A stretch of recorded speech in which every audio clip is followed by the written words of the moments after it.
चिरां district अल Assam tribal संघनि convention जों लोब्बा लाखिनानै एन्टायर बिटिसिनि जा अल आसाम ट्राइबेल इउथ लीग नि सोद्रोमाफोरनि मोनसे वर्कार्स मिट थ' बेवहाय जोंखौबो लेंहरनायखाय जोङो साबायखर बावदों अर्गेनाइजिं कमिटिखौ थ' जोंनि ट्राइबेल माहारिनि जेसेबां जोंहा ग्रिभेन्सेस दङ हा हुनि लानानै बा जोंनि जेसेबां मोनथाय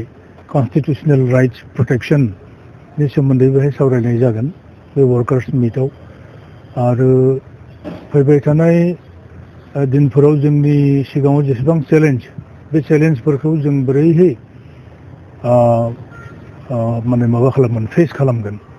बेनि सोमोन्दै जों स्ट्रेटेजि खायफा लागोन जोंहा मेन इस्युआनो जाबाय हा हुनि मोनथायखौ जाहाथे माने रैखाथि मोनो चेप्टार 10 दा Assam land and revenue regulation 1886 नि चेप्टार 10 नि अधीनाव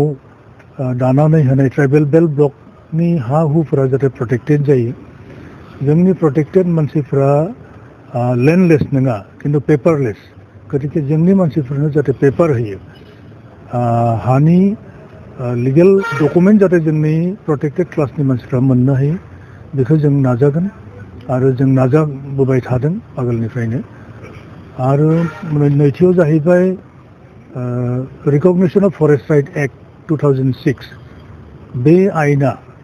2005 नि आगोलनिफ्रायनो जायफोर ट्राइबेल फरेस्ट डुवेलार्सआ माने हाग्रायाव थादों बा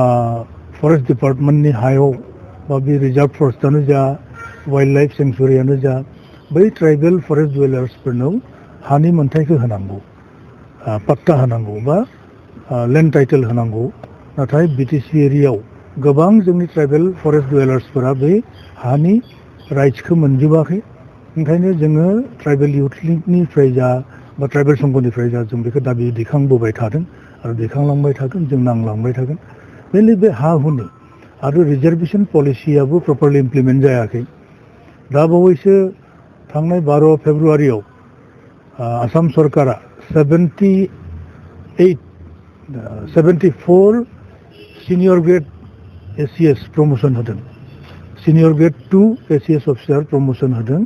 जोंनि शेड्यूल ट्राइब प्लेन्सआ मोननांगौमोन 7 पोस्ट नाथाय मात्र 4ल' पोस्ट होनाय जादों शेड्यूल ट्राइबफोरनो शेड्यूल ट्राइब प्लेन्सनो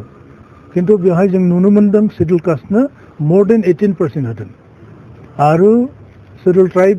हिल्सआ मोननांगौ अनलि 5% किन्तु बिथांमोननो अलमोस्ट 11% रिजार्वेशन होदों बे टटेलि भायोलेसन जादों स्टेट रिजार्वेशन पलिसिनि ग्रस भायोलेसन जों बेखौ माबा खालामदों प्रटेस्ट खालामदों आरो अलरेडि जोङो आसामनि गिबि मन्त्रि डक्टर हिमन्त बिश्व शर्मानो जोङो कमप्लेन लज खालामबाय आरो जोंनि ट्राइबेल एफेयार्स मन्त्रि डक्टर अनुज पेगुनिसिमबो जोङो एप्लिकेसन होदों मैया बेनि इनकुवारि जों नागिरदों आरो रिजार्वेशन पलिसिया प्रपारलि इमप्लिमेन्ट जानांगौ जोंनि जुनियर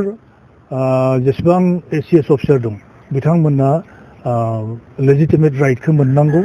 बिथांमोना प्रमोशन मोननांगौ डिउ प्रमोशन आरो गोबां जोंहा केन्डिडेट दंखायो आगोलाव बेफोरबायदि खालामदों गभर्नमेन्टआ बे बिराद अन्याय जादों ट्राइबेलफोरनि थाखाय बा बिसेसकरि प्लेन्स ट्राइबेलनि प्रति बहुत अन्याय खालामनाय जादों आरो बे सिनियर ग्रेड 2 एसीएस अफिसार प्रमोशननि थाखाय जों नांलांगोन थिग बेफोरबायदिनो गोबां जोंनि ग्रिभेन्सेस दङ जोंनि ट्राइबेल माहारिया बेफोरखौ जों सुफुंनो थाखाय नाजागोन ओंखायनो जोंनि बे चिरांनि बे डिस्ट्रिक्ट इउनिटनि कन्वेन्शनजों लोगोसे जोंहा माबानि ट्राइबेल इउथ लीगनि एन्टायार बिटिसिनि वर्कारफोरनि दिनै मिट जागोन जों गासै बाथ्राफोरखौनो मोजाङै माने नायबिजिरनानै जोङो सावरायगोन